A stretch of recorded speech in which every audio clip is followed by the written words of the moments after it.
কথা তো সুন্দর।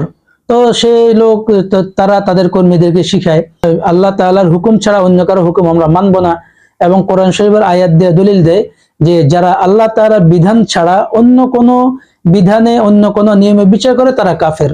কোরআন শরীফ আল্লাহ তাআলা বলেছেন, তারাও এটা শিখায় এবং সব বক্তব্য অবশ্যই সঠিক।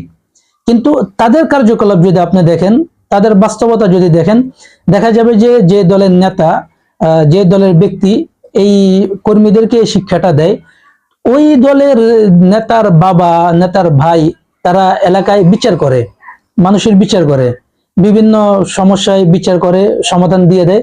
তারা কেউ কিন্তু টোটাল নিয়ে কোরআনের আইন অনুযায়ী, কোরআনের বিধান অনুযায়ী মোটেই বিচার করে না। তো তাহলে ওই ব্যক্তির, ওই নেতার ফতোয়া অনুযায়ী তার বাবা, তার ভাই কাফের হয়ে গেছে, এই প্রশ্ন তো তার কাছে কেউ করে না। আবার দেখা যায় যে যে ওই নেতার বিরুদ্ধে যদি কেউ কেউ কিছু বলে, বা নেতার দলের বিরুদ্ধে যদি কেউ কিছু বলে, এমনি রাগ করেও যদি বলে যে তুই খারাপ, তারপরে দেখা যায় যে তার নামে মামলা করে দেয়। বা তার দলের লোকদেরকে কেউ যদি কোনো কিছু বলে, তখন তাকে বলে যে তুমি বাংলাদেশের আইনের আশ্রয় নাও, বাংলাদেশের এই আইনে তুমি যে তার নামে মামলা করো বা জিডি করো, এই বিভিন্ন ধরনের পরামর্শ দিয়ে থাকে।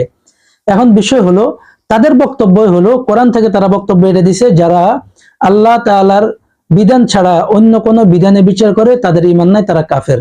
বাংলাদেশে তো কোরআনী আইনে বিচার হয় না। তাহলে কোরআনী আইনে যদি বিচার না হয়, তাহলে তারা যে আইন কোরআনী আইন না, এই আইন দ্বারা আরেকজনের বিচার হোক, এই উদ্দেশ্যে যে কোরআন বিরোধী আইন দ্বারা তার বিচার করা হোক। তো এইটার জন্য তারা কিন্তু আরেকজনের বিচার চায়, আরেকজনের বিচার কামনা করে যে কোরআন বিরোধী আইন দ্বারা তার বিচার করা হোক। অথচ তারা বলে যে কোরআন ছাড়া, কোরআনের বিধান ছাড়া অন্য কোনো বিধানে বিচার করলে এটা তারা মানে না, তারা গ্রহণ করে না, এবং এটা পরিপূর্ণ, তারা যারা এই কাজ বলে তারা কাফের।